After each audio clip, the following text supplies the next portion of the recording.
This game is played by adults going over adult content. You've been warned.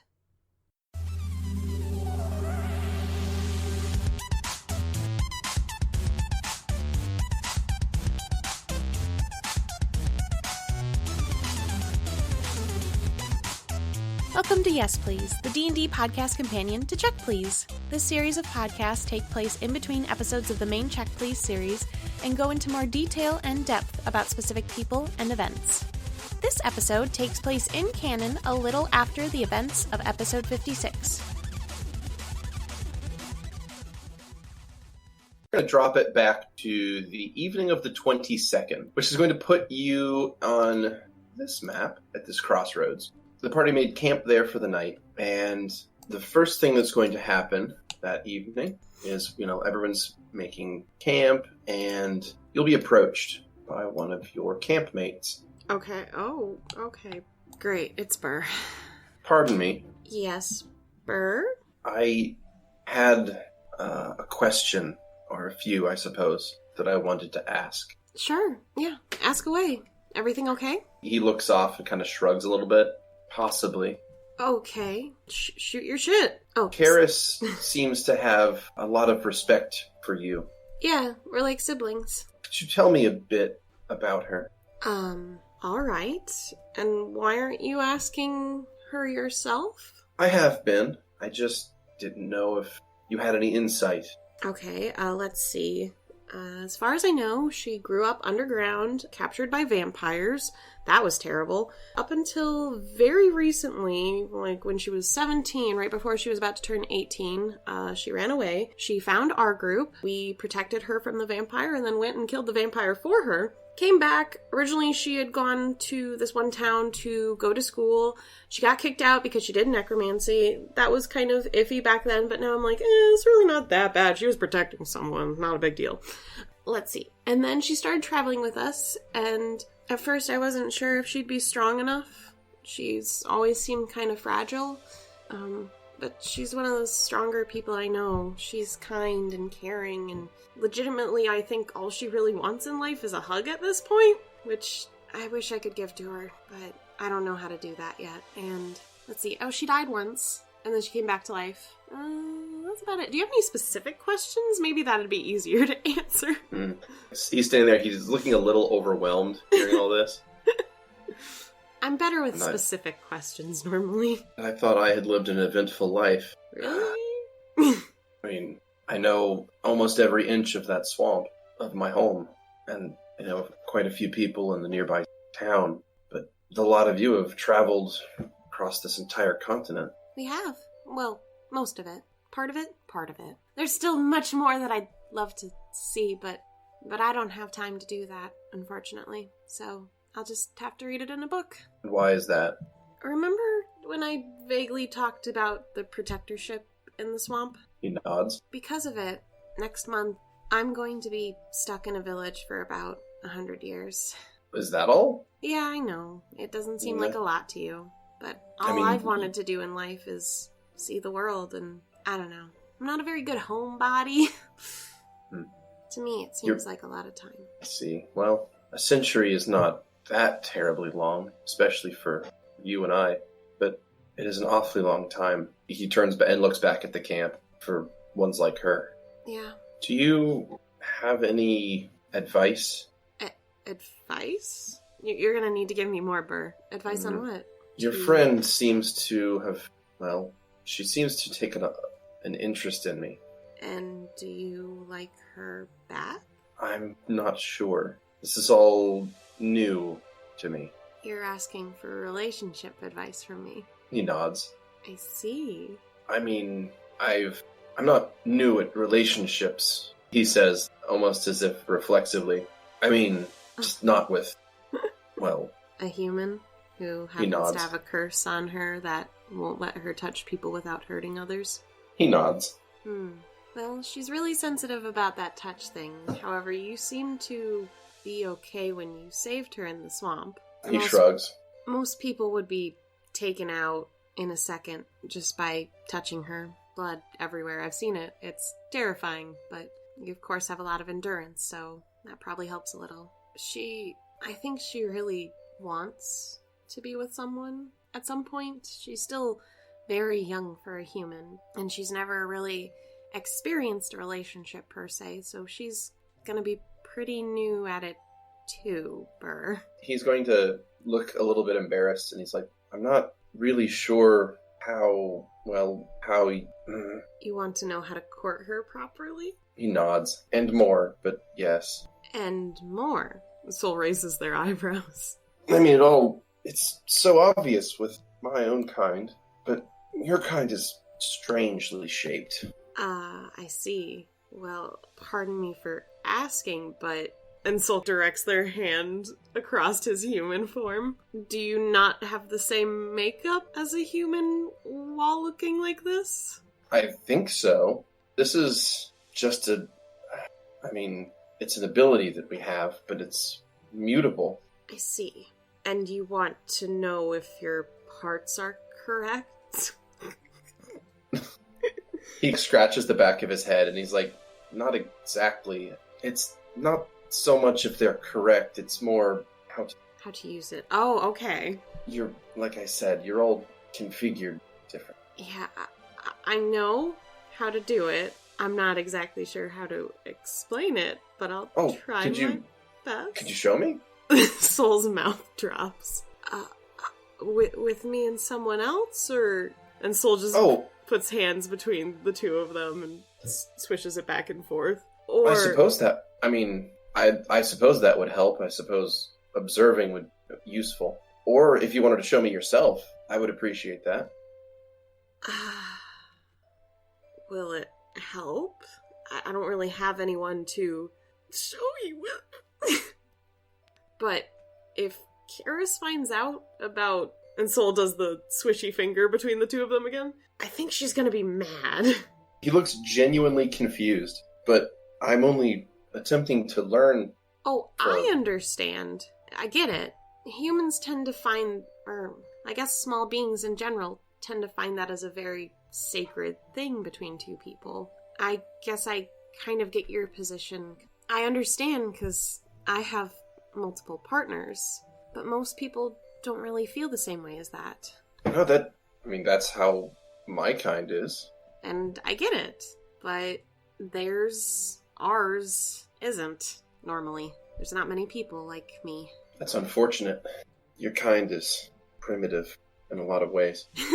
I would like to think that elves, particularly, are advanced. But we all look the same to you, right? Okay. He thinks for a moment, and he gets slightly taller, and his ears grow out to elf ears. Oh. It's a minor difference. He kind of becomes like a little thinner, a little taller, and has elf ears. Like I said, it's mutable, but I really don't understand the difference. It's so similar. It's like almost like an afterthought. I understand your standpoint. It's just a big difference for a lot of other people that are smaller, so to you, maybe not so much, but to us who are a bit more primitive, there are big gaps, and yours just happens to be the biggest for all of us. He nods and returns to human form. So I could do this with you, but I feel as though that would hurt Karis, so I do have a second option. I just don't know how comfortable my partner would be with it. The watching portion. I guess the best example would be to... Oh my god, she'd be so upset if she found it, but I don't know. Soul's just looks so conflicted on this end. We have to go somewhere else. And Soul does the gesture between the two again. If this happens. He looks over to the rest of the camp that's at this point fairly far away, and he nods and starts walking off away from the camp. Soul's just like, what? And nervously follows. Okay. He gets about, we'll say, 200 feet away out of eye shot, because it's kind of dark. Yeah. And he's going to shift into dragon form. He's going to lower a wing down. I'm about to ride a fucking dragon. Okay, I climb up his wing and get on his back? There. Hold on. I've only done this a few other times, and, well, one of them didn't work. Just promise to catch me if I fall. And Soul grips on. I'll do my best. Yeah, I don't want the world to end, so You have to. This is a weird episode. You climb up on his back, and like I said, he's got this series of spines along his back. They're kind so of you can hold on to fin-like the. almost. Yeah, they are fin-like, so you can't straddle Yeah. or anything. Like he's not really set up for a saddle or anything like that. Yeah. But you are able to hold on to him and hang on to one side of him. Oh, kind of like sailing. Yeah, kind of like sailing. That seems more soul style anyway. He's size category large, so he's roughly the size of a horse. Oh, okay. He's a bit bigger than that, but not by much. It's a bit of a bumpy ride. He raises his wings and pushes off, and you're in the air, but the flight is very up and down and up and down. Each wing beat lifts up and lifts you both up in the air quite a bit. Yeah. And then you kind of fall, and then he lifts you back up into the air with his wing beats. He's not exactly a graceful flyer. It's more almost like an expression of power is what's keeping him up, not so much grace or beauty. So he's not really an agile flyer. If you were to like categorize his flight in like game terms, it would be poor. A poor quality flight. It's fine for him, he's used to it, but I imagine for you it might be a little bit rough. Yeah. Just like, where are we going anyways? So I'd like you to make first a reflex save. Oh god, okay. That's one of my better ones. 18. Okay, that's good, that's good. So that was to determine whether or not you were going to hold on. And now I'd like you to make a fortitude save to see if this got you a little bit sickened. Okay, that's an 18 too. That's an 18 again. All right, now you're fine. Okay, so you handle this relatively well. So he flies you a little ways, and he ends up flying you over, we'll say, 10 minutes or so to the northeast. Mm-hmm. So it's out far away from the roads. It's open rolling fields.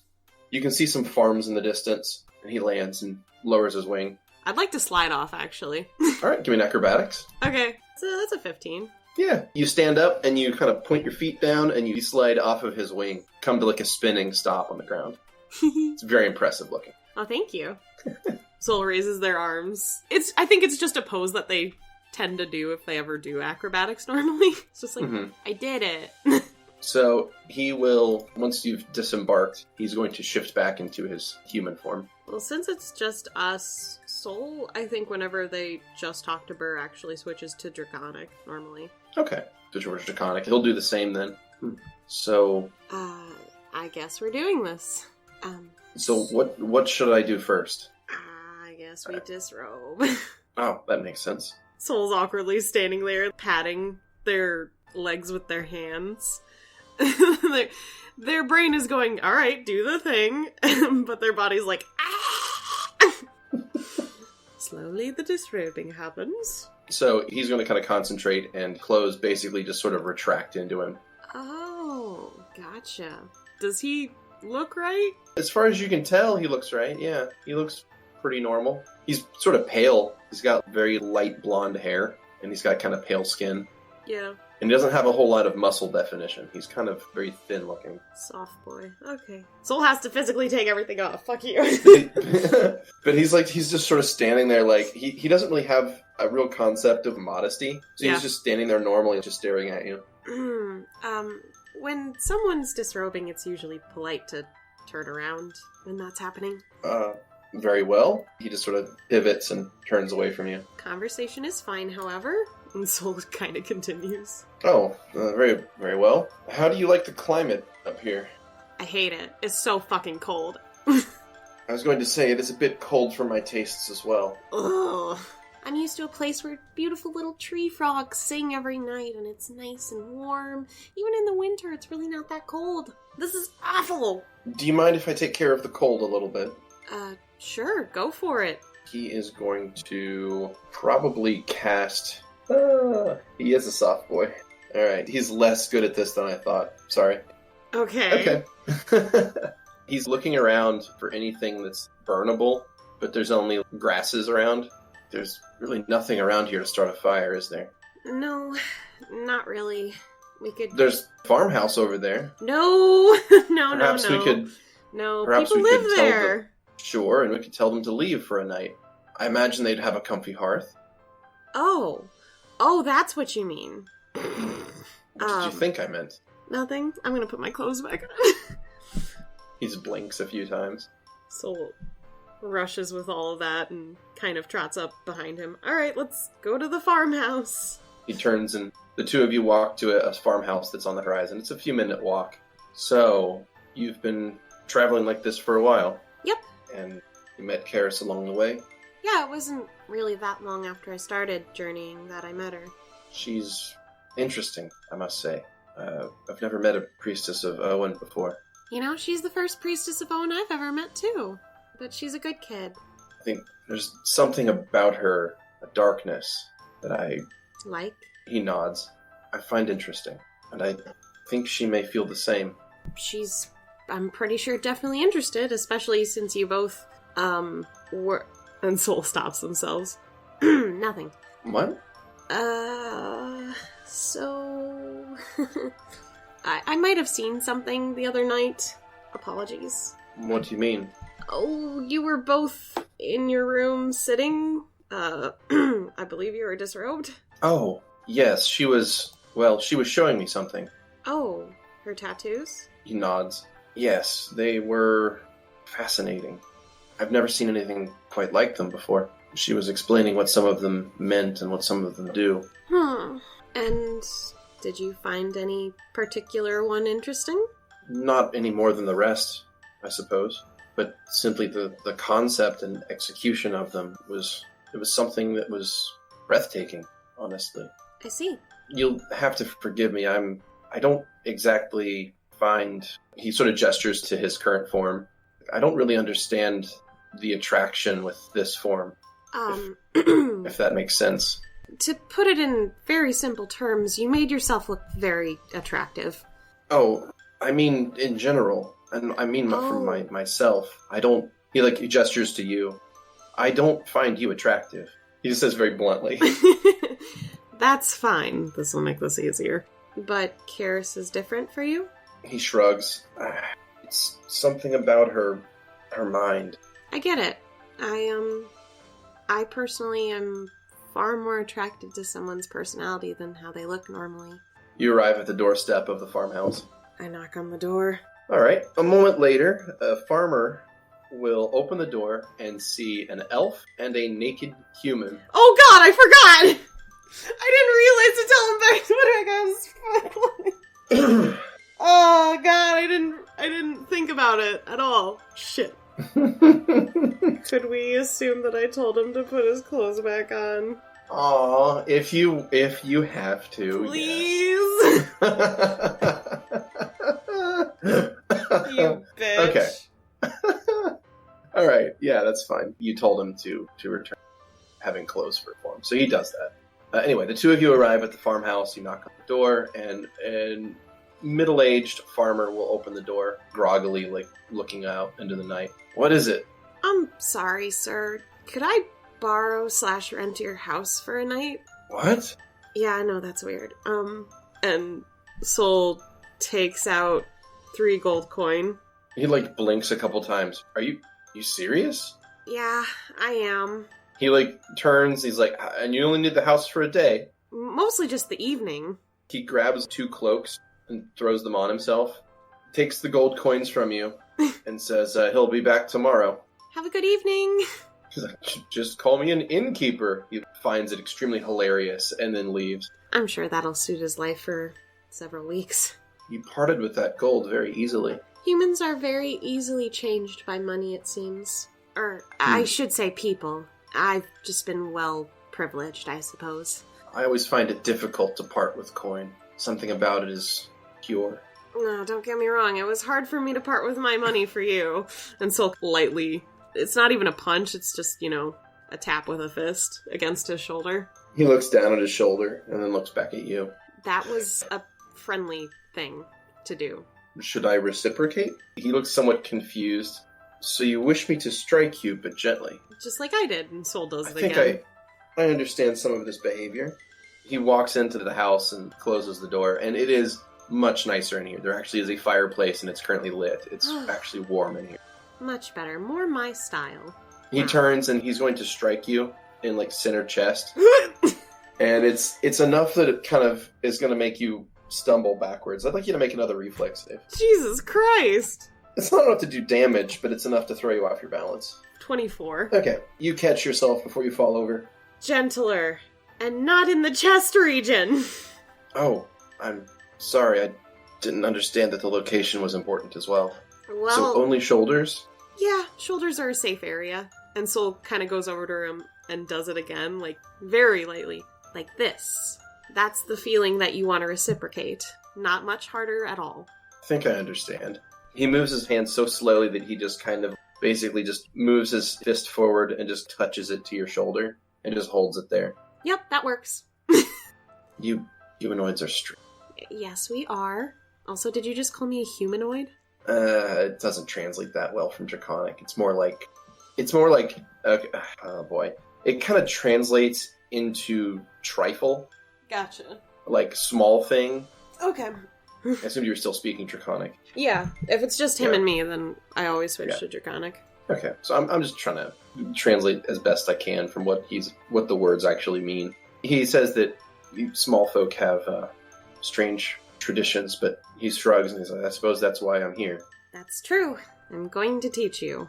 And I would like to request that you listen to all I have to say about this, okay? Well, of course, that's why I'm here. Alright.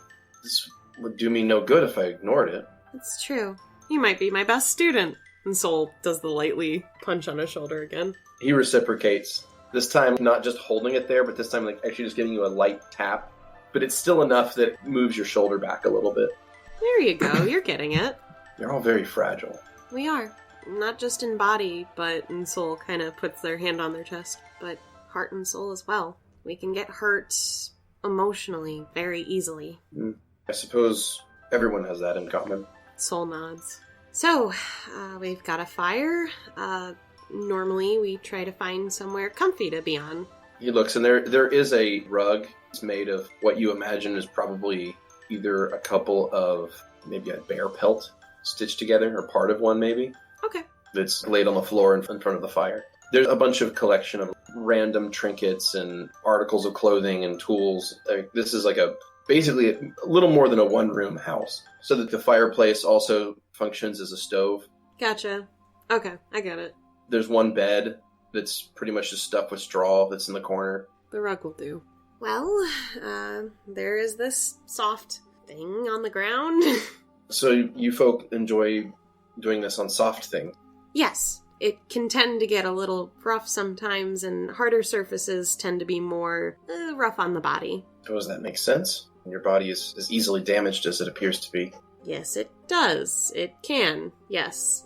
And Soul, I guess, starts to throw at this point. I just assume he'll take my lead. Okay. He's going to shift back into a nude form. Alright, so I guess I'm gonna lead you through this verbally, since Karis won't know what to do if she was on top, so... Ugh. He nods. Very well. What do I do first? And at this point, Soul will go through everything and pretty much explain the ins and outs and do everything necessary for Burr to get it. I just had an idea, but I'm not sure if that would work or be kosher. I still have that belt. Oh shit, you do, don't you? Yeah! I could technically show him how to do it to him. I should probably ask. So, no, I mean, it might help him more just to go through the motions of the ocean. You wouldn't happen to have a spell that removes curses, would you? He shakes his head no. Okay, well, that idea goes out of the window. I'm afraid my magic ability is not as advanced as you might think. He twirls a hand in the air, and the room becomes misty. Okay, mood lighting, cool. There's like a thin mist that sort of now clings to the walls and floor. I can do this. I mean, that's pretty cool. And then in his other hand, he creates 5 little orbs of white light, and he can cause them to like dance around. Oh, I have that too, I think. And Soul casts out their dancing lights as well. He moves his around in a strange fractal patterns and causes them to split and rejoin with each other. You can tell he has a lot of practice with the spell. I'm gonna make mine do the aurora that I've been practicing. This is what I like to do with mine. He looks at it and he smiles, and as strange as it sounds, this is the first genuine sign of Happiness? not just happiness, but I mean more of like an attraction than he's shown all evening. That's a good smile. Oh, sorry, I was No. admiring your People handiwork. like that. But thank you. It's something I like to do in my free time when I'm awake and no one else is. And I suppose as the only elf in your group, you have quite a bit of that. Yeah, gets lonely. He nods. I've never really been lonely as exactly. It's been an interesting life that I've led, but it's not quite like this. Well, get ready. Our group is full of an interesting life. So, Soul's gonna approach him. Now, I'm going to try to guide you in most of the actions that someone would normally do to a female sex. However, there's a part that I'm gonna have to verbally guide you through. But He nods. the part right before the intercourse, I can guide you by you just replicating what I'm doing. Do you understand? He nods again. Soul gets up close. Pretty much the best explanation Soul can get of him is just like, this is just what humans like. I know it's weird. Just follow the motions of the ocean, and it'll work. This is strange. Mouths are for talking and eating. We And, tend to use them for many things. and breathing acid on people. I wish I could do that. I can try to teach you. Really? He nods. After tonight, yes. Very well. This happened. Mm-hmm, Why did this happen? Because he doesn't know how to do any of this shit. I know! This is so weird for me. I'm teaching a dragon sex ed. This has been enlightening. That's good. I'm glad. I think I need a shower now, but do you have any other questions? What do I do after? Normally you cuddle. Lay back down. Yeah, he looks at you. And okay, he lays back down. Soul turns him to his side, and then they get up behind him. Most of the time, people like it if the male equivalent is behind, but I'm just showing you what you would do, and Soul nuzzles into him and has their arm over him, and kind of has their legs a little interlocked too, and just a soft breathing and then kissing on the shoulder. And then you kind of just lay here until you're ready to get up, normally. I would recommend letting Karis take the lead on that one. I see. May I try? Yes, of course. So the two of you flip around, and he does his best to try to imitate the movements that you were making. I'll try to guide him if something seems a little off. I think this makes sense. Then, well, thank you. I think this clears up quite a bit. You're welcome, Burr. And Soul kind of starts to get up. How do I know if she is contented? Oh! She'll usually be making noises while the intercourse is happening. I was kind of concentrating on teaching you, so I wasn't really thinking about feelings. Did I do poorly? No, I think you were fine, to be honest. You seem to get the whole intercourse portion. Maybe the lead up to you can work on, but I think you get the gist of it, and she's gonna be just as awkward anyways, so I think at least the motions of the oceans part you'll get, and then you'll both kind of figure it out and what your body's like together. This is really weird. This is weird talking about my sister like this. Oh, I just slept with my sister's, interest. Oh, God. Soul kind of goes over to grab their clothes. I see. Well, thank you for your assistance again. You're welcome, Burr. And that will please her? Maybe.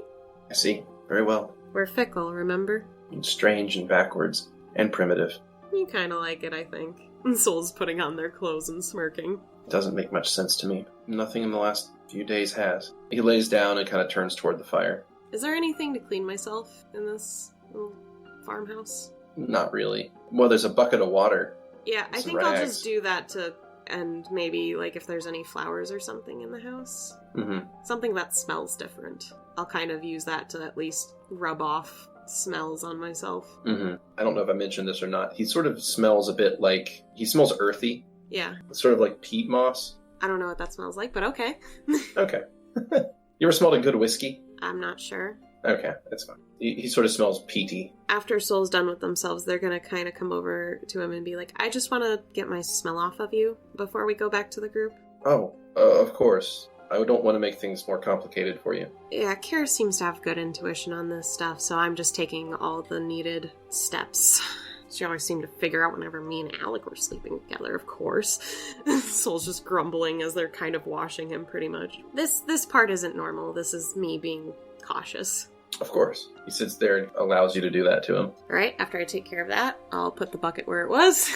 Alright, so that's that for my teaching. Your lesson's appreciated. You're welcome, Burr. I'm not really that tired, though. My people don't sleep that often. That's fine. I really only need to transfer 4 hours, so we could do other things for now. What do you want to do? He shrugs. Do you have anything that you do for fun? Soul brings up their Aurora again. He'll also pull out his dancing lights as well, and he'll try to copy your Aurora and intermix with it with his own colors. Oh, interesting. Soul kind of sits down pretty close to him and kind of curls their knees up and smiles to themselves as they kind of have one hand out. Like, if you imagine what a pianist's fingers normally do when they're on a piano, I imagine Soul's hands kind of work as if being like a conductor towards the lights. Makes sense. Both of his hands are out, fingers spread. He's holding them up, completely splayed out, and he's not. His hands aren't moving at all, but his spell is. So it seems to be, and for him, it's an entirely mental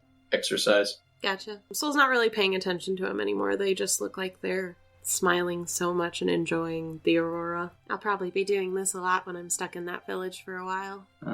Only a century. Only a century. I You're know kind. every inch of that village. There's a part of me that always wants to go somewhere, and it's never really dwindled since I left. It's a strange desire. It's one that I've felt rarely. I think it's somewhat against the nature of my kind. That's We tend to find a place and hold dominion over it. I'll be holding dominion over one village, at least. Dominion over a village. Yeah. Doesn't sound half bad. Man, was I meant to be a dragon or something? Soul says jokingly. You do seem to have something of the mentality of one, and you seem to have less hang-ups than others of your kind, so I appreciate that. You are welcome. I suppose that may be incorrect, though. I may have the similar hang-ups, however, I set those feelings aside in order to benefit others normally. Strange concept. I find that there are more repercussions in my life when I do what I want to do. In my experience, that just means you need to acquire more power. I kind of agree with you. I want to. It's just taking so much longer than I thought it would, and, well... Well, what have you done to consolidate your power base? How many minions have you acquired? You need minions to be strong? It assists in such a thing. How many people worship you? Do you have any slaves? Well, I have help. Almost everyone. Oh, the group you travel with? Oh, no, my village.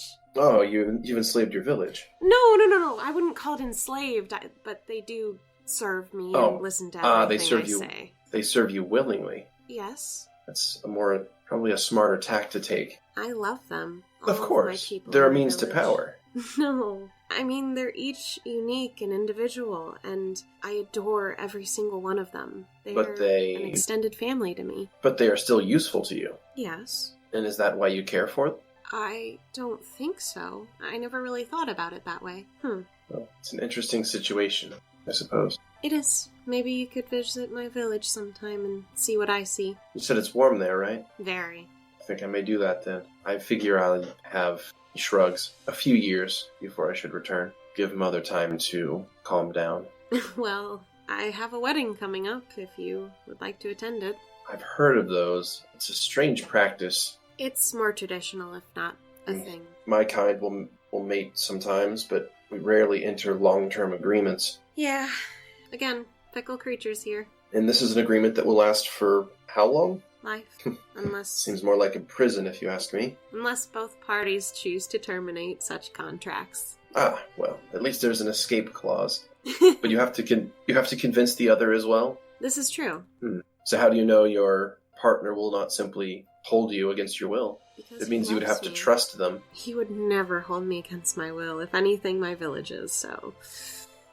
Perhaps you should find some sort of thing you could hold over them. Give you some sort of bargaining power over them. Leverage. My husband. That way you can trust them because you would ultimately have control of them. I don't want to control him. I love him. Very well. Soul looks very directly at his eyes when Soul says that. He's still looking up at the Aurora, and it doesn't notice. Soul turns back to the Aurora. It just seems that you're putting yourself in an unnecessary position to be hurt. Just Being around and talking to people puts me in a position to be hurt. Again, we get emotionally hurt very easily. It doesn't really matter if it's marriage or not. It's just the way things are. You're an insightful being, Soul. Thank you. I suppose I should try to teach you something in exchange. It's only fair. He smiles a bit. I think that would be fine. All right. Well, I'm not sure how good you would be at it. Do you have something I would be good at? He shrugs. I don't know what your capabilities are, but let's give it a try. So you got it. He drops the spell, and he looks around the house for some small object, eventually settling on, say, a cook pot. Yeah. And he's going to set it in the middle of the floor, sort of away from the bare fur rug, and it's just sitting on the bare wood floor. Mm-hmm. He says, I want you to focus on this. Okay. He guides you over and sits you down about 2 feet in front of it. I want you to focus on this, and I want you to look at it, and I want you to aim your mouth at it. Okay. Now, first thing you need to do is feel energy inside yourself. Clamp down on it with your gut. At this point, you need to manipulate your acid sacs. I don't think I have that. He looks at you. Oh, are you sure? It's going to be difficult to breathe acid without... I didn't know it involved sacks of acid. Well, once you depress those, then you'll feel them entering into your chest and throat, and with a large breath in your lung, breathe that out, and it will fire in a general line on what you're pointing your mouth at. He smiles. Yes, that's sort of the technique. Do I feel anything when I'm doing this? Not really, no. Okay. You kind of like squeeze your stomach a little bit, and it kind of makes you feel almost like you're going to throw up. Oh, great. But you don't. Like, you kind of squeeze down, but then you take a deep breath, and you kind of just breathe out all at once, and it's something. You don't breathe anything but air. There it is. Well, I think your technique is acceptable. Now, the important thing is that once you do that, you need to take a few breaths before you can attempt it again. Maybe 20-second count. Sometimes it's faster, sometimes it's longer. It depends on your metabolism, I suppose. I see. Rest assured, usually twice a minute, you should be able to spray forth a torrent of acid. He moves his fist over and kind of taps your shoulder. Very good. Soul reciprocates. Thank you. I'm not sure if it'll work for me, but it's at least good to know if I ever do become a dragon. Do I sound like that? No, it's what mothers do to scare their children around here. Sorry. No wonder so many of your kind try to kill my kind. Well, that, I suppose. I didn't try to kill you. No, that's true. You paid me well for my services. And now we're friends. Yes. He goes back to casting an aurora. He called his friend. Yeah. Is there anything else I should know before I attempt to mate with Karis? Just understand that if she says no or seems uncomfortable, probably stops there. And you'll have to wait until you're both more comfortable with each other to do something like that. If she says no, you stop. You are not allowed to touch her. I understand. I think that's it. I've never had to teach someone how to do this, though, so I tried. And the techniques you taught me will satisfy her. Maybe? It really depends. Humans fickle. Each one of us are different, or people fickle. Is there some way that I can be sure? She'll I don't want to normally leave this up to chance. make noises or say yes, yes, oh god, yes, but in a more happy way. And that means that she is fulfilled? No, that just probably means it feels good. See, I understand, but I would like to guarantee that she culminates. Culminates? What does that mean? That she experiences bliss. Oh, yeah, I don't know if that'll happen. It's like a 50-50 chance, maybe like 20-80. 20 being the likelihood. Who knows? So, yeah. So not very good odds. And this is how it is with all of your kind? Yeah, most of us, I'm pretty sure. It's not like I've had sex with everyone, so... Well, you're very knowledgeable on the subject. I've just... You're the fourth person I've slept with. Intercourse. I've just done it a lot with at least two. Well, I guess you might include some of the people in college. I guess there was, like, oral stuff. But that's What is that? That's where you use your mouth on the private parts. Fascinating. This has been enlightening. Do you have any other questions? I feel I've taken up enough of your efforts. All right. Should we stay here for the rest of the night and then return in the morning, or should we return under the cover of night? Let's return at night. Very well. He stands up, and his clothes return to his form. So they exit the farmhouse, and they go back to the group. Mm-hmm. Alright, flies you back to the crossroads, and lands, fair distance from the rest of the group. Shifts back into human form again. And you have my assurances I won't speak of this. Cool. Thank you. I appreciate your help. You're welcome, Burr. And Soul kind of does the little light punch to his shoulder. He returns the gesture. If there's anything that I can teach you about dragons or swamps, anything of that, just ask. You got it. What are friends for? Soul kind of leans in. This is what friends do. It's fine. He nods. I suppose I'll go and speak with her at once. Starts walking off toward the camp. Wait, right now? Should I not? I mean, you can. Just go for it, sure. Do your thing. I said humans have such a short lifespan. Maybe build up to the whole sex portion. So just kissing? Sure. Maybe ask first. Right, of course. Everything only when given consent. Exactly. I'll do my best. Thank you. Thank you. You've really helped me. It's odd feeling indebted to someone. You're not indebted. We're friends, and friends just kind of help each other out. He nods, turns, and starts walking to camp. I'm assuming, are you walking to camp as well, or are you just standing there? I'm gonna stand there for a second. Okay, he walks back to camp. That was interesting. Ish. The one and only. How long have you been here? Not terribly long. When did you start? Somewhere recently. We were hanging off the back of a dragon, and, well, it was unexpected. You live an interesting life.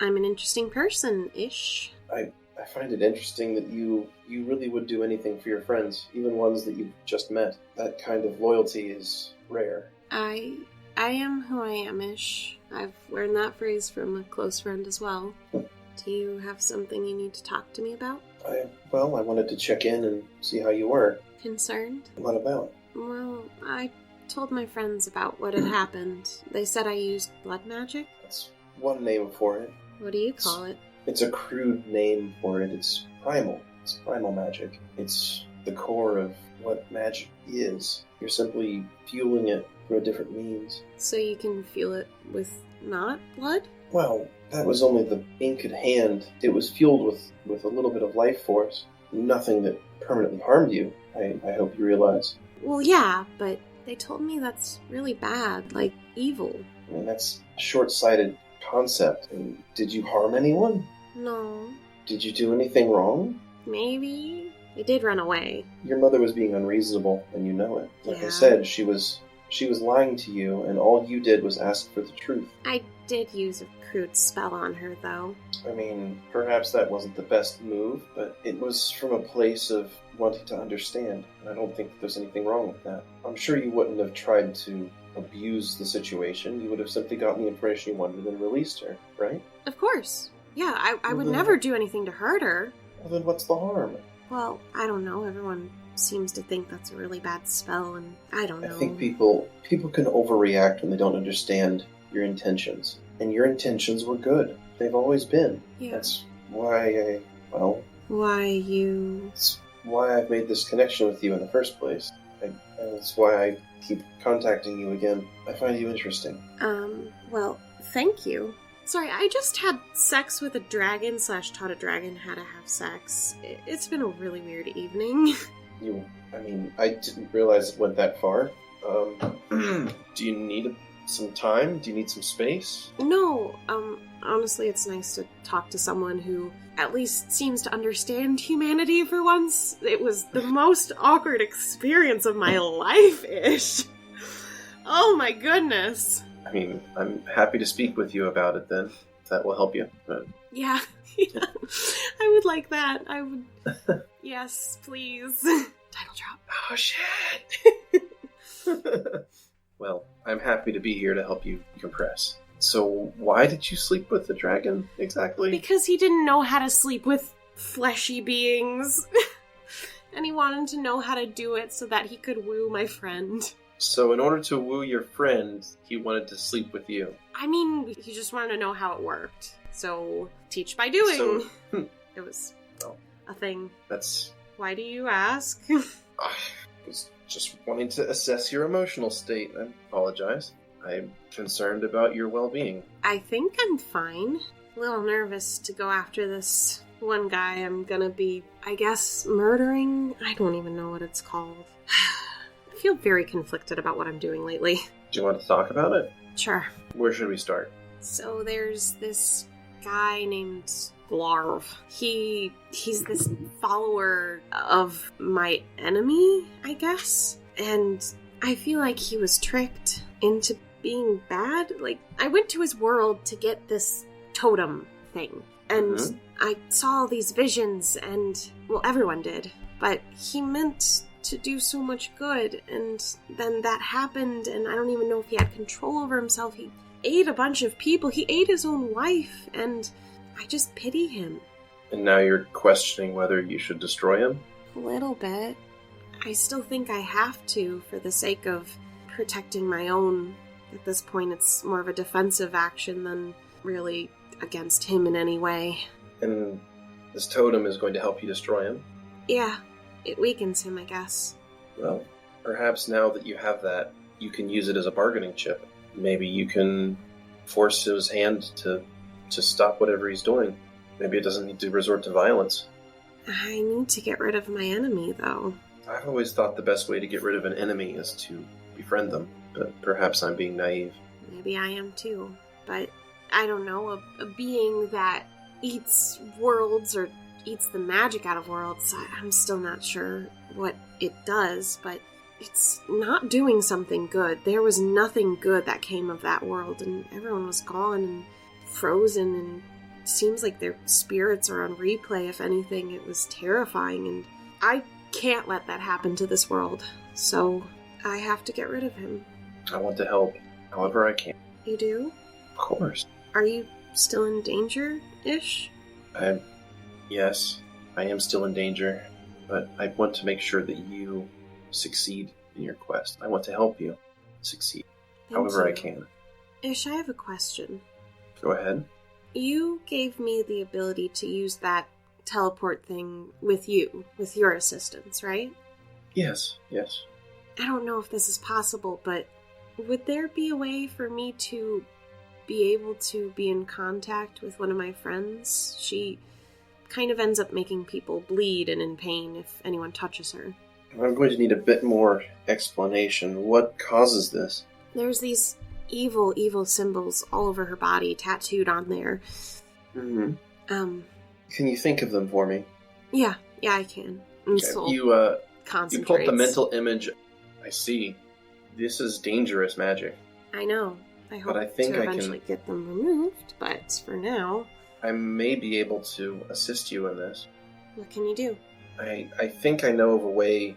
It would require you to also have a symbol on yourself. What But kind of symbol? Well, it would be an arcane symbol, one that would prevent the damage, one that would, well, sort of send it somewhere else. Can I see it before you do that? Sure. You have a mental image appear in your mind. It's of a broken circle with lines going off, sort of spiraling out. It looks almost like a sun. Spiraling out. Okay, so it's not the symbol of the order. No. Okay. And it's got like little circles, probably between each. And it doesn't look like one of the symbols I recognize at all? No, not really. It's like a sun with 8 rays curving off of it. A good way, I guess, to explain it. And it's got like a little circle between each of the rays. How big does this symbol have to be? Only a few inches across, and it can be anywhere on your body if you need to have it somewhere hidden. Yes, please. I'll do it. There's something else that you should know. It would bind us together in some small way. Does that hurt you? It would if you were to die. Then I guess I can't die. I suppose that's one way to look at it. So, if you die, then I get hurt? No, I don't think it works that way. Oh, okay. It's that I'm putting some of myself into you. If I died, that piece remains. But if you were to die, then that piece is destroyed, and it would harm me a little bit. To some small degree, I suppose. But that's why you just are going to have to avoid getting killed, I suppose. Alright, it's a deal. Is that acceptable to you? Yeah, if that's the only issue, is just I should try to not die. Yes. That's it? Mm-hmm. Can I sense motive? Yeah, you can try to sense motive. 34. All right. It seems like he's on the level. He's willing to help you. He's been trustworthy in the past. You think that he's telling you the truth. Okay. How about the small of their back? Girl's the only one who would notice, I guess. Okay. Sort of between their shoulder blades? No. It would be... Or, It would be a tramp stamp. Oh, I see. Okay. Yeah, that'd be fine. It would be like, Okay. I just felt like it. It was decorative. Yeah, it's decorative. It's like a sun. See? Yeah, it's me. Okay. How about there? I think that would work. One last word of warning, though. It might hurt when I apply it. Should I sit down or something? Just maybe brace yourself. Okay. It might sting a little. Alright. Alright, I need you to clear your mind, Okay. and I need you to just be mellow. Alright? Okay. Alright. You feel Isha's presence in your mind become larger and larger and larger, and you have the opportunity to make a will save. You can choose to make it, or you can choose to forego it. I'll just forgo it, I guess. Wait, I guess? Yeah, I guess I'm fine. Alright. You allow his presence in your body, and you immediately feel like a stinging sensation on the small of your back. Go ahead and roll a little bit of damage. You take 1 point of damage, Cool. and you feel like this burning sensation on your back, and then it's gone. The presence inside you recedes, but a little more of it's left there than when it started. There's a little bit more of Ish in you. Is that it? Yes, it's done. Alright. Okay. It should allow you to deflect the damage would normally be caused. Cool. Just Alright. be careful. Like I said, don't die, alright? I promise. It wouldn't really be beneficial to me. I promise to not die-ish. Thank you for caring. Of course, I'll do what I can. Like I said, your success is my success. We're linked now. So... Um, Forgive me for asking, but does that mean you're just here forever now? I mean, not exactly all of me, no. I mean, it's not like you can just talk to me at all times, but Okay. the two of us are linked now, more deeply than we were before. Soul, you're a very interesting person. I'd like to continue getting to know you more. Yeah. That sounds fine to me. Do you read often? As often as I can. There's not really a whole lot else for me to do where I am. Where are you? It's complicated. Okay. I And just hope you'll tell me in time. It's not that I don't want to tell you, it's that I don't think it will make a lot of sense. The planes outside of yours aren't set up in such a way that they make a lot of sense. You're not in my world? I mean, kind of. I'm nearby your world. I'm near it. And that's about all that really can make sense. Ish, are you I'm- an angel? Yes. You are. I knew it! I was right! Is that a problem? No, I was just really excited. I'm technically related to an angel. Are you really? Yeah! Well, I suppose that's why we must get along so well. I mean, it's several generations. I don't even know if I have anything to... I don't know how angels work. I'm sorry. That's so cool. I'm so happy, oddly enough. Oh my gosh. Very glad of that. I think that there is something special about you. And I don't know if it's your heritage, or if that has anything to do with it or not, but I'm glad to know you. I'm glad to know you too, Ish. Do you mind staying with me while I meditate for the night? Of course. Thank So you. you're going to meditate tonight? Yeah, I've been having really bad dreams lately. I understand. But if I could suggest, Yeah? maybe try it one more time. Okay. Yeah, You sure. might be pleasantly surprised. Okay, I will. And Soul will walk back to camp and sleep. Alright, the voice disappears from your mind, so you return to camp. Mm-hmm. You see, your camp is normally just a covered wagon and then some bedrolls, and Yeah. maybe like a campfire, right? It's not a wagon, it's a carriage. This is my nice one. Oh, that's right, this is your good carriage. So who sleeps in the carriage? Most of the time, I think we just kind of trade out, or we just don't. We also have a Okay. tent, remember? So, Okay, so I'll just give you the opportunity to come up with it. Who's sleeping in the tent tonight? Who's sleeping in the carriage tonight? I think everyone sleeps in the tent normally now. I don't think anyone really sleeps in the carriage as often. And one person's always on watch. Gotcha. So I'm going to roll randomly to see who's on watch. God, it's Petra. Dumb as a rock. Dumb as a rock. Alright, I'm going to go ahead and roll a perception for him. He doesn't see shit. Great, right. so glad we have him watching. So, yeah, Petra is on watch, but he's sitting near the campfire, just sort of like looking around, but he's looking in the opposite direction that you're approaching, so he definitely does not see you. What would you like to do? I'll sleep in the carriage. Okay, make a perception check, please. Oh, sure. 23? 23. You walk up to the carriage and you reach your hand toward the handle to open the door to the carriage, and you hear noises coming from inside. I'm gonna go sleep in the tent. Is the carriage moving? A little bit. Yeah, okay. I'm gonna go sleep in the tent. Okay. You go into the tent, and inside you see the rest of the party minus Petravian, Karis, and Burr. Cool. Great. I will get in my bedroll, and I will sleep like a normal person. All right. You get into your bedroll, and you fall asleep. You find yourself on a table. A giant's table. Great. This whole in dream is just like, fucking liar. You feel like you're being watched. You see massive, giant figures streaming into the room.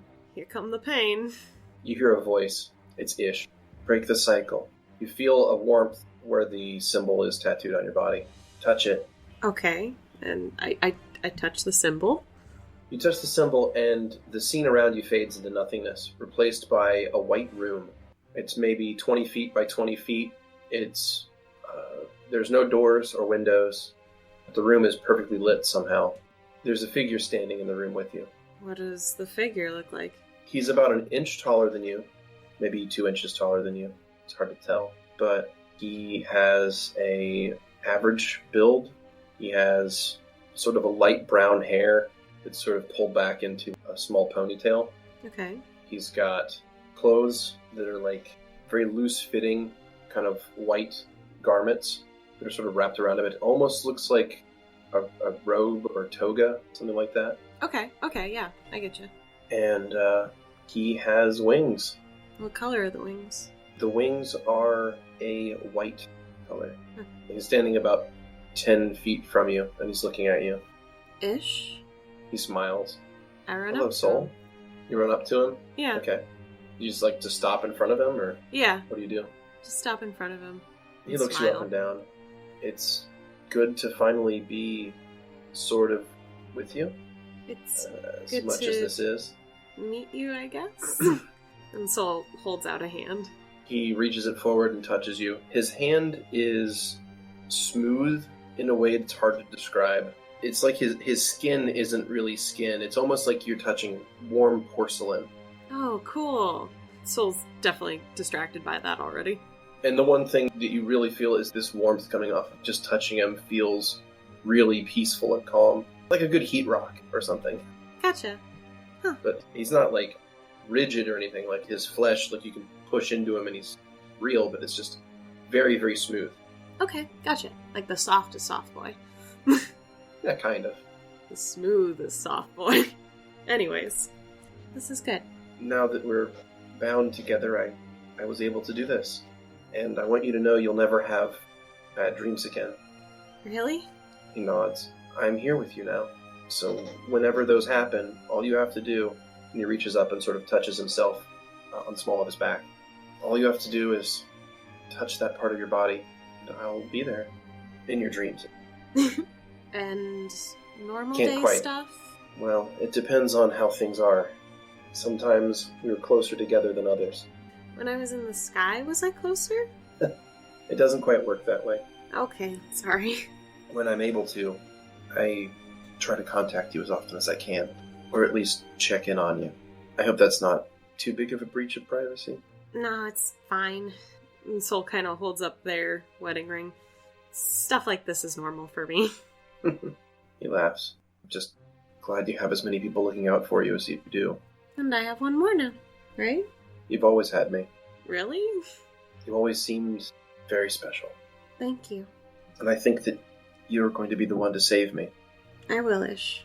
We got this. I suppose I shouldn't tell everyone about this. It might be complicated to explain that you suddenly met an angel and decided to. Well, I mean, I already explained to them that I thought you were an angel. I just got proven that I was right today. He raises up a wing. It's like, yeah, caught me. Can I touch your wings? Of course. He pulls them both in front of him, kind of covering himself. Soul kind of lightly uses the back of their hand to go down the feathers. They are soft and humming with energy. Interesting. Oh, cool. What kind of energy? It's almost like it's hard to tell, but they're like vibrating with power. Cool. That's cool. Like, you get the sense that this entity is extraordinarily strong. Maybe not physically strong, but strong on a more of a metaphysical sense. Cool. Very cool. Well, since I'm here for the night, would you like to spend some time together? Like nothing better. What do you have in mind? Just company for right now. All right. He holds his arm out to gesture you to turn to look where he's pointing. Okay. To look where he's gesturing, and it's behind you. I look. You look, and you see a table set with 2 chairs, a small round table, a candle, and a pot of tea with 2 small teacups. This is definitely my speed. Good. He walks over and pulls a chair out for you. Soul sits down. Pushes your chair in. He goes and takes a seat across from you. The teapot lifts itself into the air and pours both of you a cup. So, what would you like to talk about? Gosh, I don't even know where to start. I don't want to be annoying. I don't think you could ever be annoying. Oh, you would be surprised. I've met quite a few beings that would definitely place as far more annoying than you. Don't worry. Any examples? Oh, there have been some archons that I've met in my time that just can't really get over themselves. What's an archon? Oh, it's a type of angel. Oh. They typically are crusaders of justice. I'm so sorry. I didn't know. Oh, it's quite alright. They're just kind of... They're a bit much, I think is how I'd put it. I think I know a couple of people like that. He takes a sip of his tea. Soul, I think, finally picks up their own. If I smell it, does it smell? It does. It has an aroma. It smells warm and comforting. Even though this is a dream? Even though this is a dream. Is it fruity? Is it more like... It's... spicy? No, it's neither of those things. No, it smells like comforting. There is no descriptor for what one normally would. It smells like the emotion of comfort. Oh. This is inside your own brain. I see. Okay. See, I just had to understand. Okay, I guess I'll take a drink. Is it too hot still? No, it's in fact the perfect temperature. Oh. And it tastes like happy childhood memories. Oh. So, if we're thinking soul and happy childhood memories... Mm-hmm. You're playing tag with Grow. Actually, like I was going to think spending time with their father. Oh, there you go. That's fine, too. Yeah. Having your father wowing you about different stories from different lands. Yeah, and showing me magic tricks. Mm-hmm, showing you magic tricks and having him pick you up and hold you over like a map table and pointing out the different things on like a colorful vellum map. And I'm sure my mom was not thrilled about that. Exactly, because it instilled like a lifelong love of adventure and exploration, which, is a problem. Definitely not biting me in the butt or anything. No, of course not. No. This isn't all Of course not. Toxic parenting. I mean, my dad was great.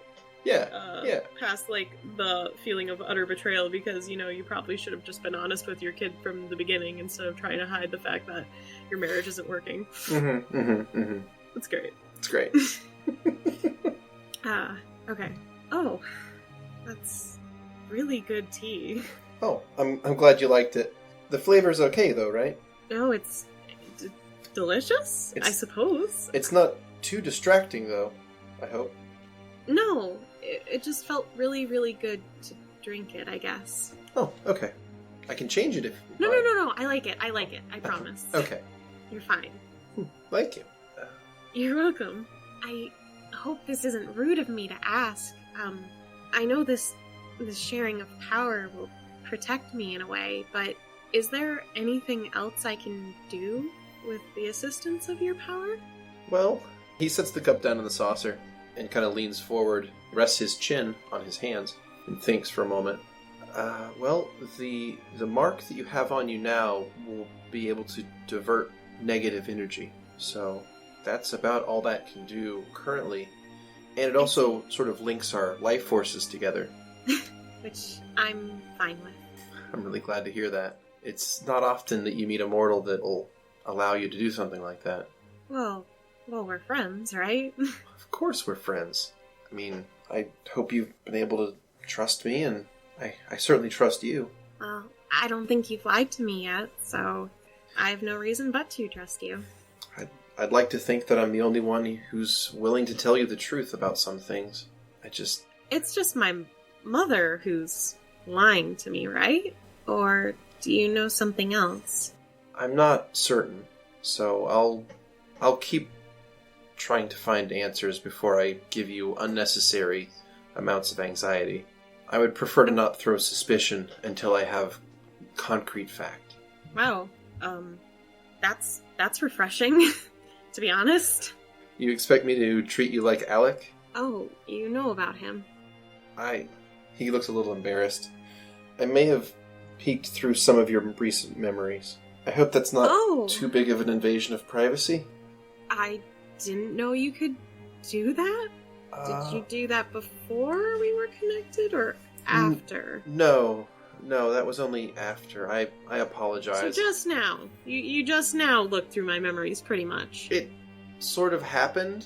It's a bit of a side effect of linking with me. I apologize.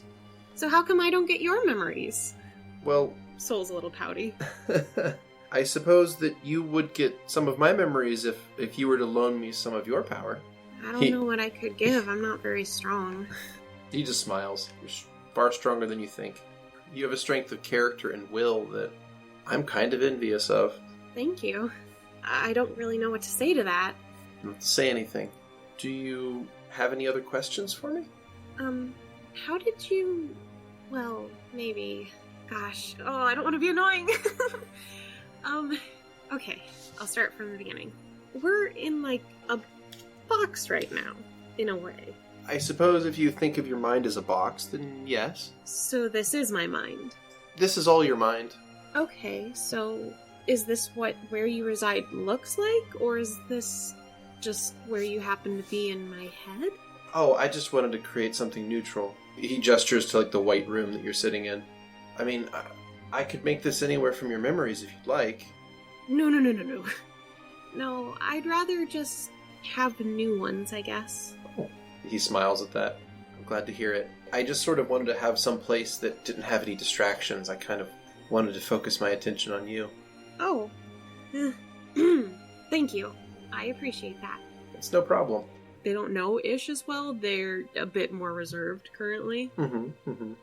As much as Ish is being nice, Soul's still like, I don't know. I won't look through any more memories of yours if it makes you uncomfortable. I didn't mean to intrude. I just didn't expect it. Honestly, if you have any opinions on anything, I wouldn't mind hearing it, though. Oh, no, nothing of the sort. I mean, I've already sort of told you the only important thing that I would have you know, which is that well, we don't need to get into anything harsh. I wanted this to be a happier experience for you. Thank you. I mean, we've already gone through the bad bits. I figured this could be a good bit. This could be a happy memory for you. If I remember it when I wake up. Oh, which I will. I don't see why you wouldn't. I've remembered everything since I've woken up normally, so I'm just being silly, I guess. I'm sorry, I am so nervous. I've never met an angel before. He holds his hand out across the table. Are you sure? He nods. I mean, it's not really me anyway. It's more like a representation of me.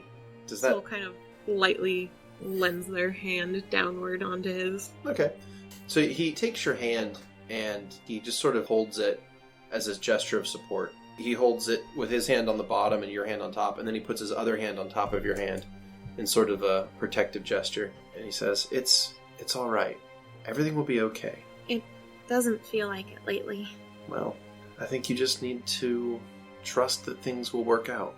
And just realize that as long as you seek the truth, I think you'll be fine. Okay, thank you. He gives you a smile, a little nod, and then releases your hand. Sulk holds on for a second and then lets go. He picks back up his teacup and takes a sip, which puts a smile on his face, and then he sets it back down and just sort of looks at you. So, when I drank the tea, I remembered spending time with my daddy. Do you remember things, or is your tea different? And Soul kind of starts to lean forward. He has Smell his? His smile gets even wider, and he says, "Oh, it reminds me of my childhood, so much as I had one, being sort of a not fully coalesced structure of light and harmony. It's kind of hard to describe. If you imagine existence being just a field of flowers that went on forever. Okay. And they were all singing. Okay. Maybe it doesn't make a whole lot of sense, but... No, keep going. It's the best way I can describe what it was like to be among that, to be one of those flowers. You were a flower. Not exactly. Oh, I'm sorry.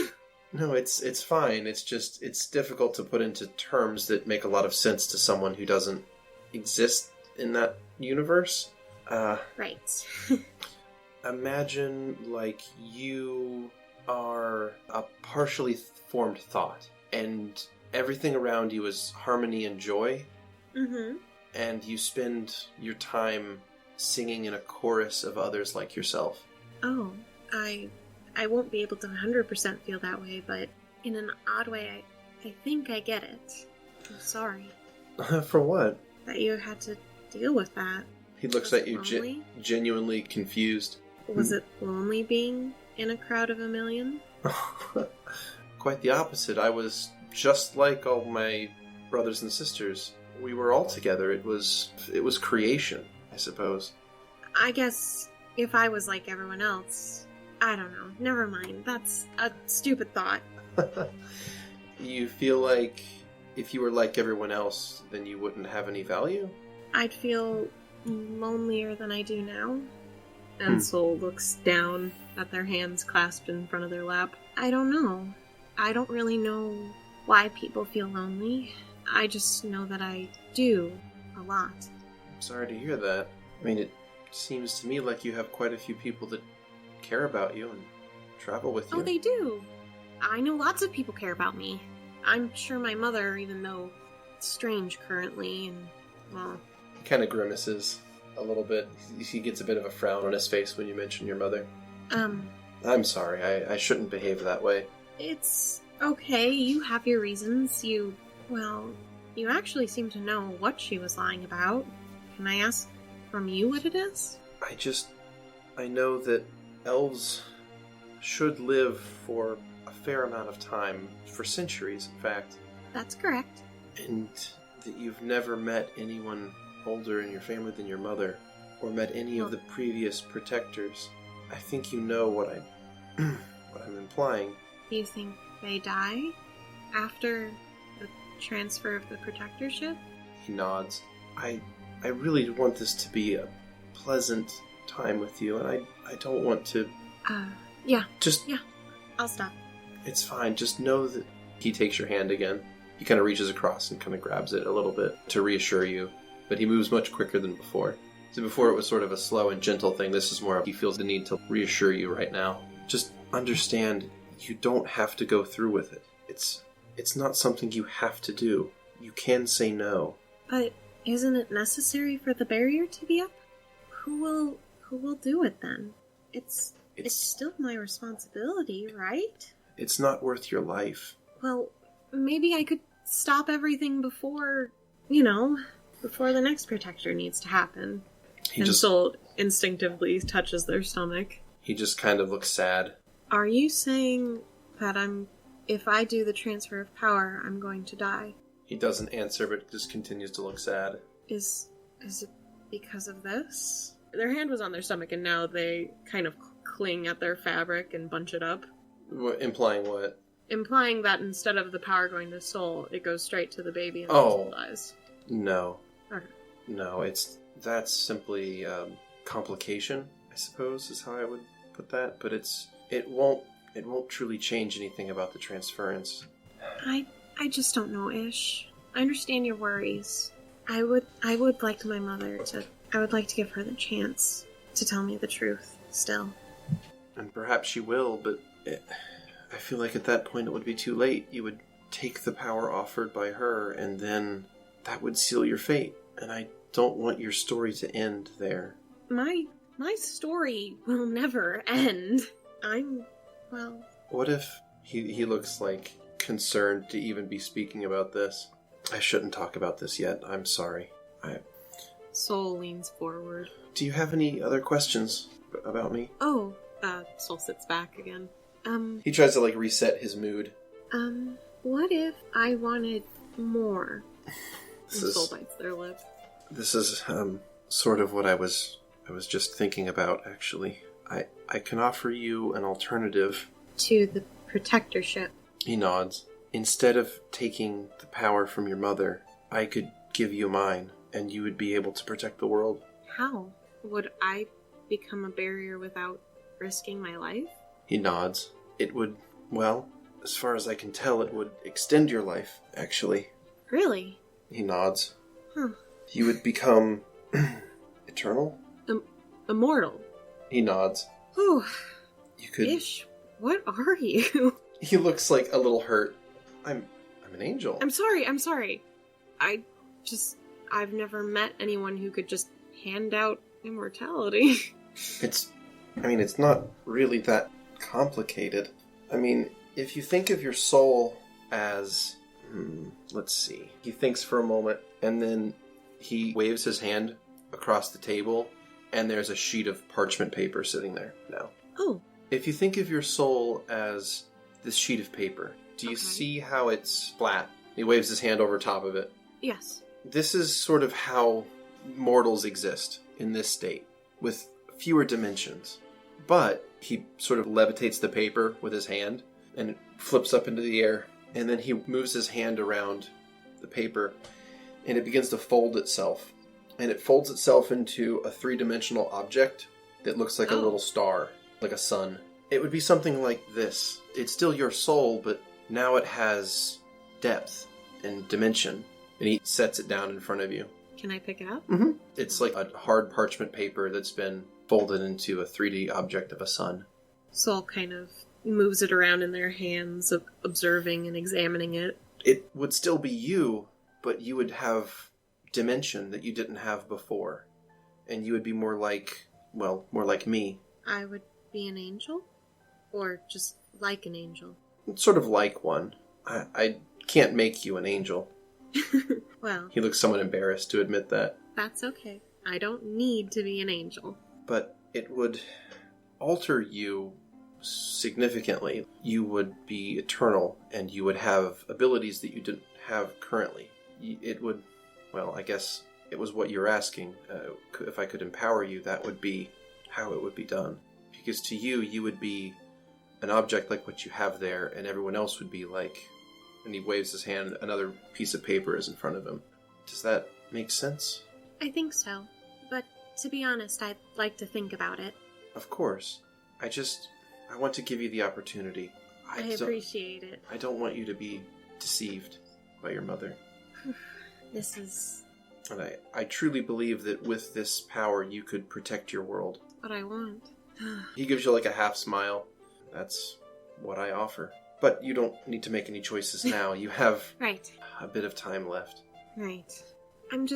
It doesn't make sense to me that an angel and an elf would use their love to create the barrier and then it be so detrimental to the person that he loved. I just don't understand. I imagine that the two of them saw it as a necessary sacrifice, and they probably felt that keeping the natural order of life and death was more important than having a single protector. Instead of having a champion, they chose to hide away and maintain the barrier over generations. I honestly think it was a mistake. I even disagreed with them. You knew them? I knew the angel. I apologize for not knowing your, he thinks for a moment, great-grandmother? Somewhere around those lines. I think it's great-great. He nods. Your great-great-grandmother. But like I said, I've been around for quite a while, and I still know your, I suppose, great-great-grandfather. As odd as that sounds. Well, I'm older than half of the people I liked, so what can you do? Is that a question? Oh, no. No, that's a statement more, is a way to say, oh well. Oh, I see. Do you have any questions for me? I mean, I suppose, what is it like to... He thinks for a moment. What is it like to eat food? Oh, it's really good. Sometimes I like eating food when I'm not hungry. Most of the time, you eat when you're hungry. Your stomach growls or you feel like this pain because your body is in need of a supplement in some way. So, eating... Would you like me to describe how it feels going inside, or just flavor? He looks interested in everything you're saying. Okay, so when you want food, there's different consistencies to each food. Some are soft and easy to swallow, and others you have to chew a bit. It really just depends. And usually there's amazing flavors depending on what you're eating. Some things do taste gross or bitter. I really hate things that are bitter. But most of the time food is delicious or cooked well, where things are added to one item and suddenly it tastes brand new and completely different than how it would have without it. How interesting. Yeah, I really like eating, and to be honest, I've been stuck on rations and sprinkles for so long. Sprinkles are the beetles that Vera makes. I don't know if you looked in my memory for Vera. I know the name, but I haven't delved deeply enough to know of these sprinkles yet. If you want right now, I wonder if you could use that to feel what eating's like? It's interesting. Why don't you try it? I don't really have much of a frame of reference. It's hard to sort of interpret the way it feels. Even through memory? He nods. It's fine. Let me ask something else then instead. I don't just want to delve through your memories and just steal the information from you. I was kind of hoping we could have a nice chat. I'm fine with that. Alright. Next question. Soul taps on the table. Alright. How do you know when you're falling in love? Oh, gosh. Let's see. With Grow... Oh, do you mind if I use examples? I'm sorry. Go ahead, please. Okay. With Grow, it wasn't at first sight. I was little, and gosh, I was just really excited to play with another kid who didn't know who I was. And over time, just spending time with him, I really enjoyed his company, and, well, I realized eventually that I enjoyed his company more than anyone else in the village when I would go down into it. So, it kind of happened naturally, and it was there for a long time, I think. It's just I realized it all at once. And that's what it was like with him. Mm-hmm. With Siva... I don't know about that one. Never mind, I'm gonna skip that one. Alec, or maybe Marcus, and Soul stops. With Alec, I feel as though that one happened very fast. I see. I probably shouldn't have. As fast as I did, I didn't know him for really that long. However, bodies, when there's, social activities, there tends to be what I assume are chemicals in our brains that are released that, well, tend to leave more affection towards the person sometimes. I'm not 100% sure. I've read a lot of books, but I'm no, expert on anything. I disagree. I think you're an expert on quite a few things. Well, I disagree with you, so, ha! Soul sticks out their tongue. Well, you got me.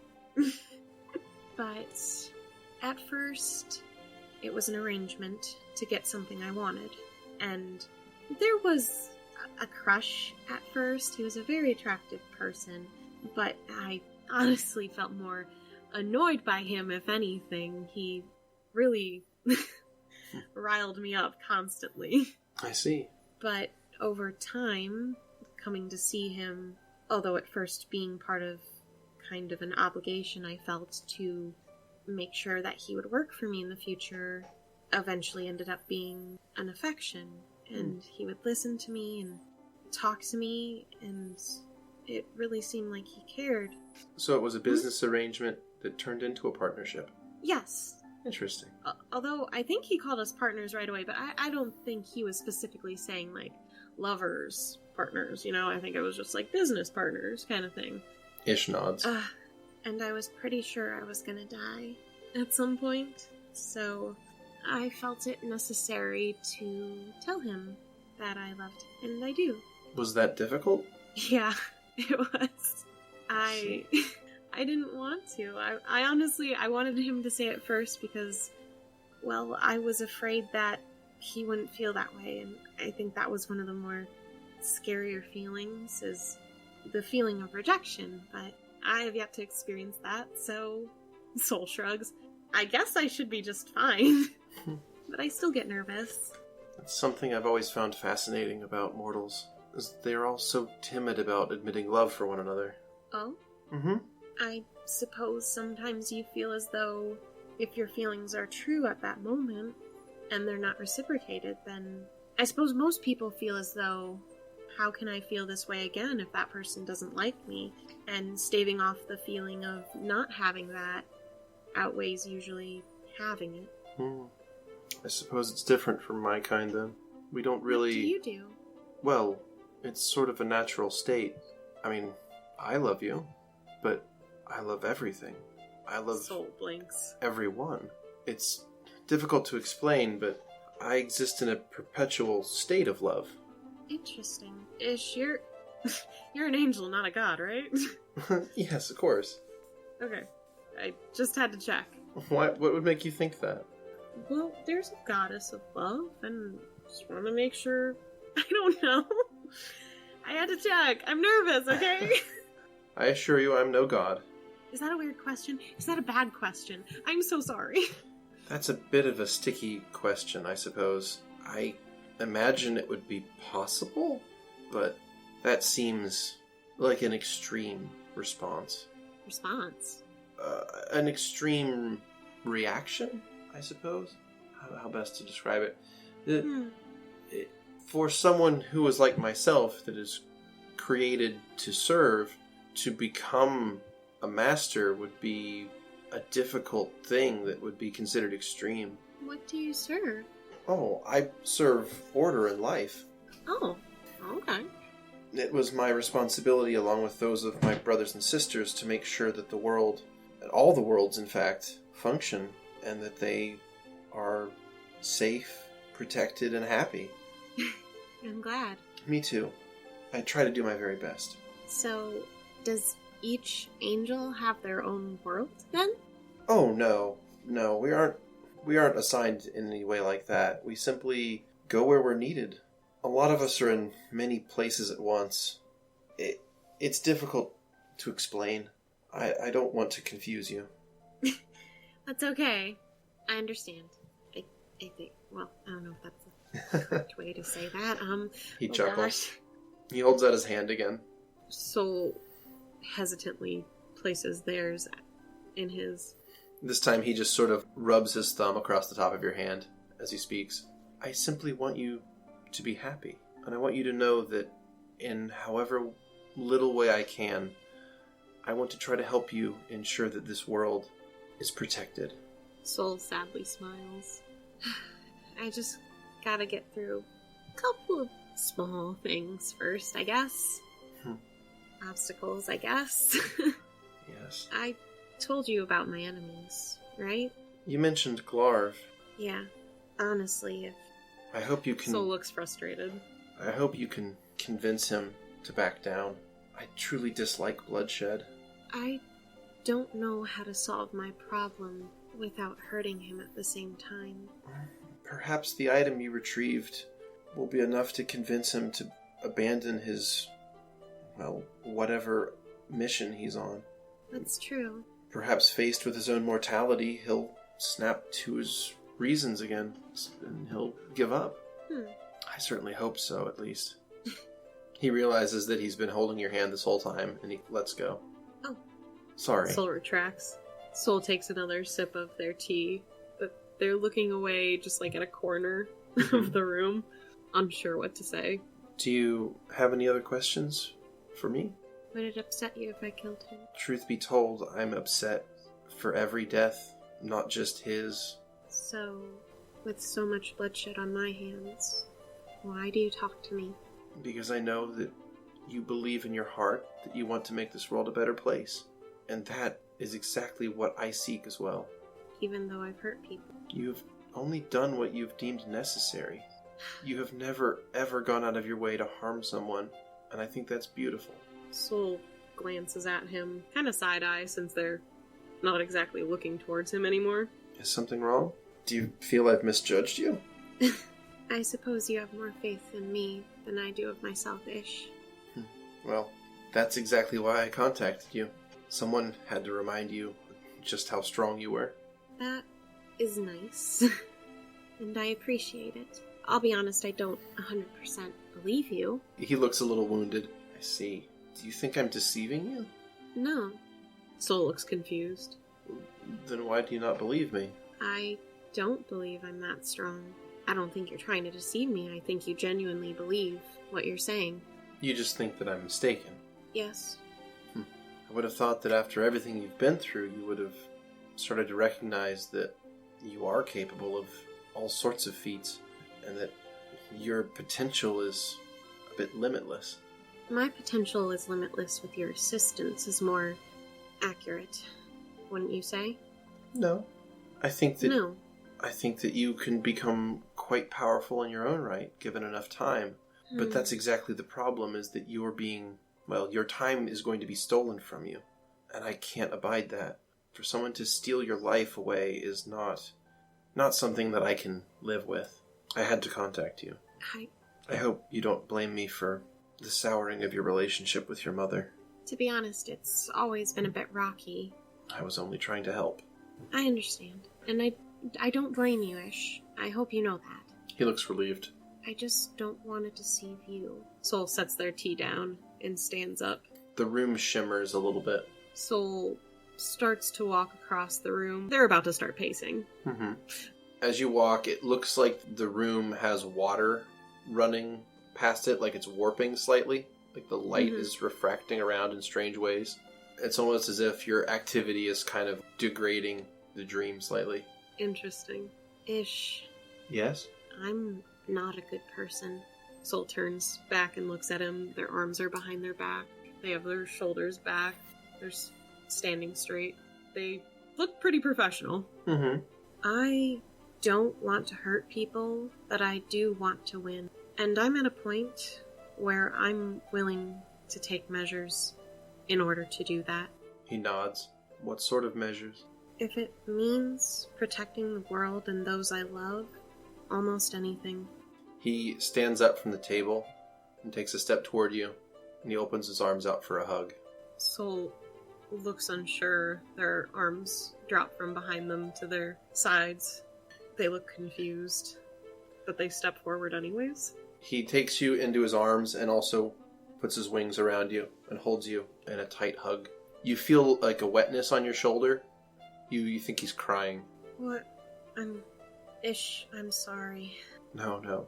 You are exactly the person I hoped you would be. Oh, Soul's getting embarrassed. I don't I don't know what to say to that. He lets go with his arms and kind of stands back up, but his wings are still around you.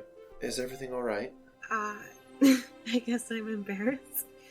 I expected you to, I don't know, foreshame me or something. He just looks at you and smiles. No, nothing like that. You believe that you have to do everything in your power to ensure the world is safe. That is exactly what I'm looking for. You are exactly who I'm looking for, and I'm so glad that I found you. Soul has no idea what to say to that. I truly believe that you love this world as much as I do. Probably a little bit more. I don't know why you're forgiving me for what I just said. There was nothing to forgive. Why aren't you angry then? You believe you're not a good person, but I think you're mistaken. And you're willing to do anything to save this world. And that is not a weakness. That is not something to be ashamed of. That is something to be proud of. There are far too many people who would be willing to compromise with evil and to find some sort of neutral stance. It's good to know that you would not. That you would stand up for what's right, to protect everyone, to do anything to save this world. That's what they deserve. Exactly. It's exactly what they deserve. You can see he actually has gold tears. Oh, wow. They're streaming down his eyes right now. He's so proud. Soul instinctively, pulls their hands up to try to brush them away. As soon as you brush your fingers across them, they disappear, and they leave no residue on your hand. I'm sorry. I suppose I'm getting overly emotional. It's okay. It's truly wonderful what you've said today. You're in my head, so you know it's the truth. And I really hope that you don't forget this when you wake up. Same. I'll think about your offer, Ish. He nods. I want to try to convince Glarv on my own terms first, before I ask for your help. He nods. Of course. I certainly hope this was a more pleasant dream than what you would have had otherwise. Good morning, Soul. Good morning. The room around you warps and fades to white. You wake up in your sleeping roll in the tent. There are small white feathers scattered around you. Soul picks one up and examines it. It's a tiny little down feather. It's maybe a half an inch to an inch long. And there's maybe a few dozen of them around you, scattered. And they're white like his wings? Mm-hmm. Exactly. I'll collect them and keep them in one of my pouches. Alright. You collect them all and put them in a little pouch. I've got a bag of holding, okay? I can do whatever I want. Of course. It's like a coin purse of holding? I don't know. It's not that big. I would expect nothing else. Well, I'll get up for the day, I guess. Alright. Is anyone awake out? You get up and you see the wagon is sitting there, the carriage rather, is sitting there. The door is open. Oh. And you see Karis sitting on the little step that's off the door. She's sort of around? You don't see Burr anywhere, no. Okay, I approach her. You see Karis is sitting there. She's got her ankles crossed, and she's sort of leaning against one side of the door frame of the carriage. Hey. She looks up. Oh, hi. She immediately looks embarrassed.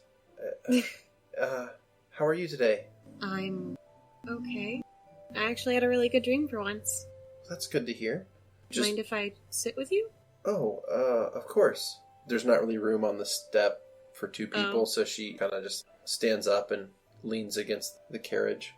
Oh, no. You can sit back down. I'm sorry. I'll sit on the ground. And Soul sits down crisscross applesauce. Karis will actually follow suit and also sit crisscross applesauce with you. Did you sleep well? Did you sleep? I haven't slept very much, to be honest. She bites her thumbnail. For how long? Have you been having nightmares? I've kind of been in one for a long time, and I feel like I might finally be waking up from them. Is that weird sounding? No, tell me. She looks very embarrassed right now. She's starting to turn beet red, and she hasn't even been drinking.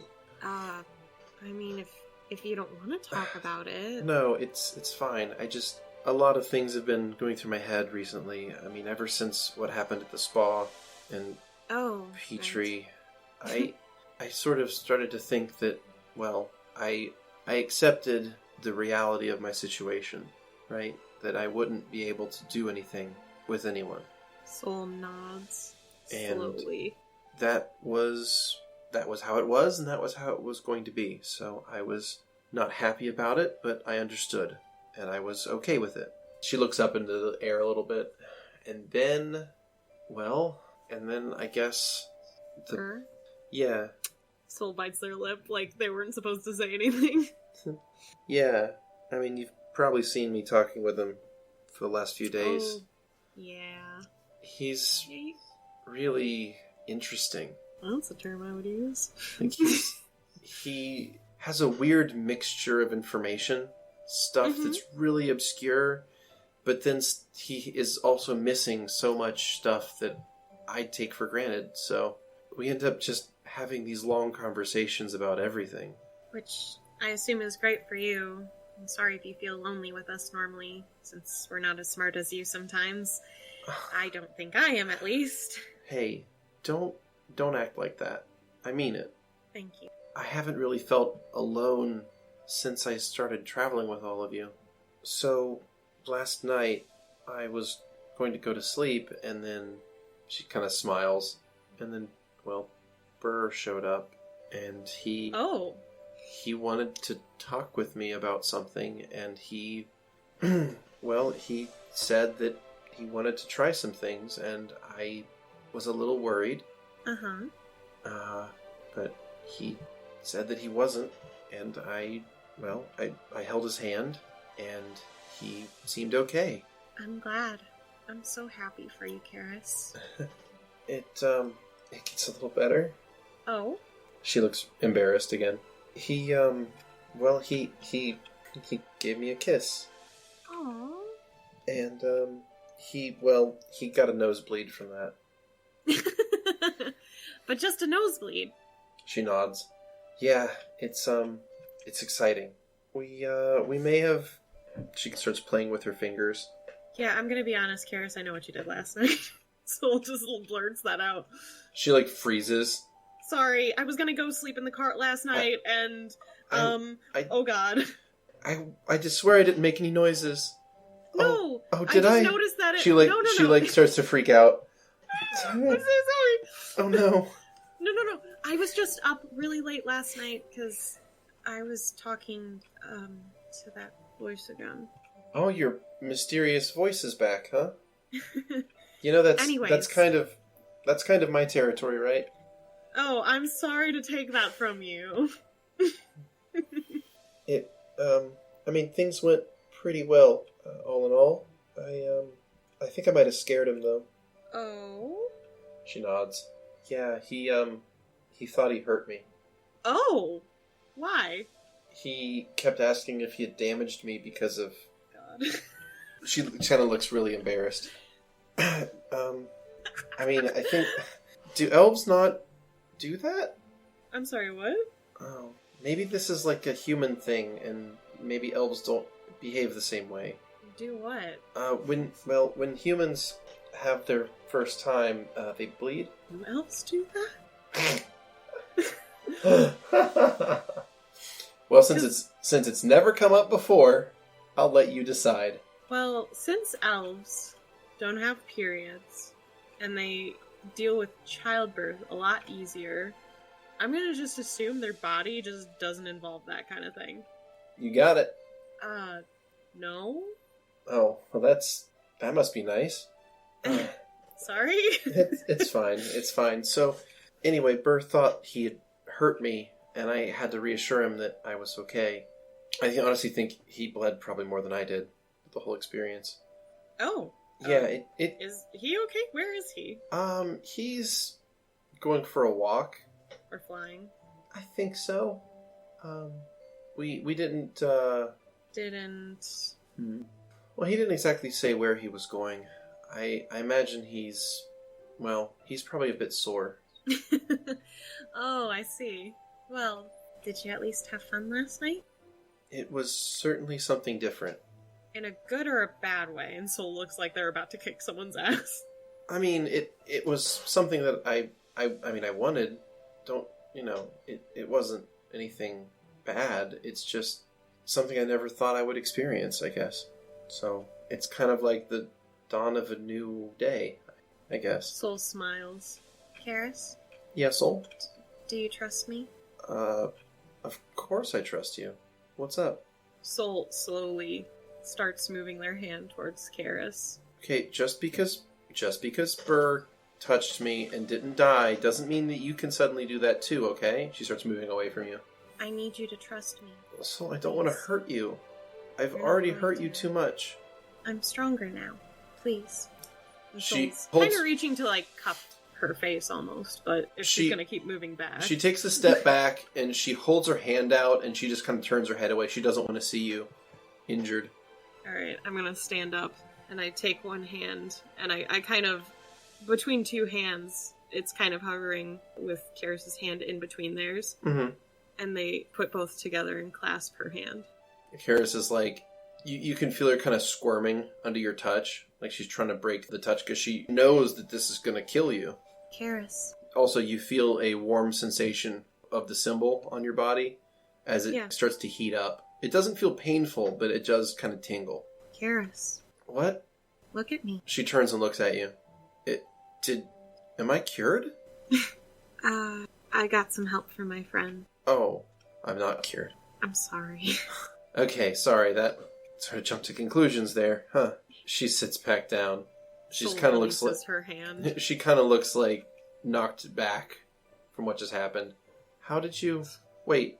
She stands back up and she touches you. She grabs both your shoulders. Yes? I'm not hurting you. That's what I said. She pulls you into, like, the tightest hug you've ever felt in your life.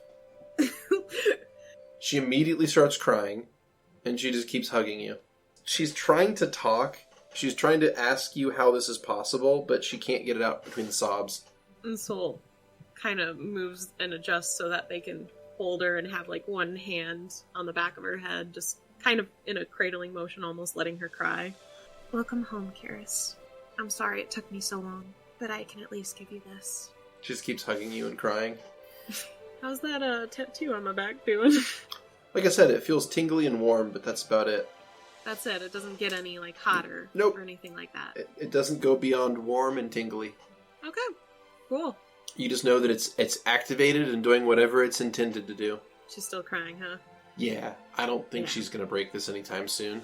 Okay. I'm gonna let her cry. Alright. You find for the next... We'll say...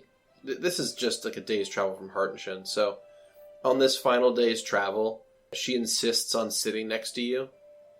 And just holding your hand, or like holding your arm, or like leaning her head on your shoulder. Or just basically just being in contact with you in one way or another. Yeah. So, we'll need to explain that to the rest of the group when we get back to the full game, but that is definitely how she is spending that day. Bird does return after a while. Give me a perception check. Okay. Figure I may as well make you make one roll after all this. One roll for this damn thing. But everything else is a simple conversation, right? It's 27. That's a 27. You notice that Burr looks a little bit more frail than he did the day before. Ooh! So, did she just suck out a dragon's life force? a little bit, yeah. Ooh.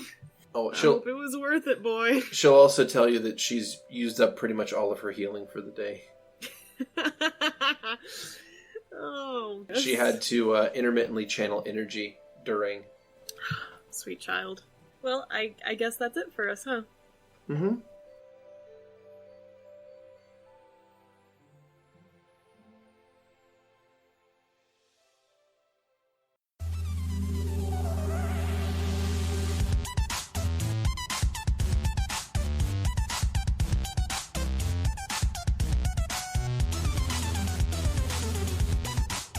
Thanks for listening. As always, special thanks to Protagonist for the theme music and Emily Roll for Fantasy for this episode's soundtrack. Interested in following us on social media? Follow us on Twitter at CheckPleaseDND. Or, want to support the podcast and be part of the Czech Republic? Go to our Patreon under Keni. Please leave a like or subscribe if you want to see more content like this, and leave a comment if you have any suggestions. Until next time!